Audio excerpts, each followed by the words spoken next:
शुक्रवार यानी कि कल दिल्ली विधानसभा में दूसरी कैग रिपोर्ट पेश की गई, जो रिपोर्ट हेल्थ सेक्टर को लेकर है। इसके पहले मंगलवार को शराब नीति पर रिपोर्ट पेश की गई थी। कैग रिपोर्ट को लेकर दिल्ली में सियासी घमासान जारी है। कैग की रिपोर्ट पर भाजपा और आम आदमी पार्टी के बीच द्वार पलटवार जारी है। दिल्ली विधानसभा में पेश की गई सीएजी रिपोर्ट को लेकर दिल्ली में सियासी घमासान जारी है। भाजपा और आम आदमी पार्टी आमने सामने है। कैग की रिपोर्ट पर भाजपा और आम आदमी पार्टी के बीच द्वार पलटवार जारी है। कल विधानसभा में दूसरी कैग रिपोर्ट पेश की गई, जो रिपोर्ट हेल्थ सेक्टर को लेकर है। इसके पहले मंगलवार को शराब नीति पर रिपोर्ट पेश की गई थी। भाजपा नेता आरपी सिंह ने कैग रिपोर्ट पर कहा कि मेडिकल स्टाफ की कमी है, इंफ्रास्ट्रक्चर की कमी है, लेकिन बुनियादी चीजें भी नहीं है। मोहल्ला क्लिनिक, सरकारी डिस्पेंसरी में थर्मामीटर जैसी बुनियादी चीजें नहीं है। बीपी और शुगर चेक करने की मशीन नहीं है।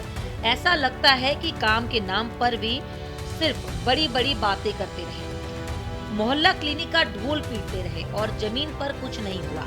जन कल्याण के लिए कोई सुविधा नहीं थी। दिल्ली विधानसभा में कैग रिपोर्ट पेश होने पर कांग्रेस नेता संदीप दीक्षित ने कहा कि अब वे भाजपा सरकार में है, केंद्र में भी उनकी पार्टी है, उपराज्यपाल भी उनकी पार्टी ने ही बनाया है। आपके पास सीबीआई, सीआईडी, एसीबी सब है। पहली बात तो ये है कि जिन चीजों के बारे में कांग्रेस बार बार कह रही थी कि इसमें भ्रष्टाचार है, वो चीजें अब भाजपा को क्यों मिली? अब हमें उम्मीद है कि अगर उन्हें भी फाइलों और चीजों में भ्रष्टाचार दिख रहा है तो वे इसे मुकदमे तक ले जाएंगे। आम आदमी पार्टी नेता प्रियंका कक्कड़ ने कैग रिपोर्ट पर कहा कि हम पहले भी यह कह रहे थे कि यह देखा जा रहा है कि पहले भी भाजपा सिर्फ आम आदमी पार्टी को गाली देती थी, बाधाएं पैदा करती थी, और अब जब वे 27 साल बाद सत्ता में आए हैं तो उनका ध्यान शासन पर नहीं है।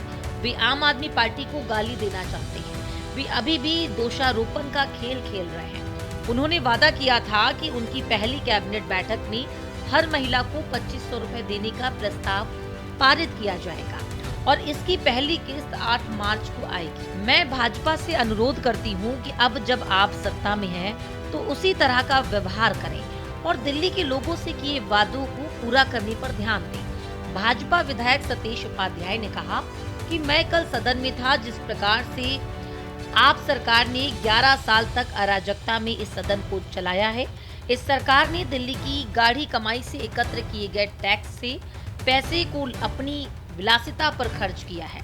अपनी पार्टी को राष्ट्रीय स्तर की पार्टी बनाने के विज्ञापनों पर खर्च किया गया।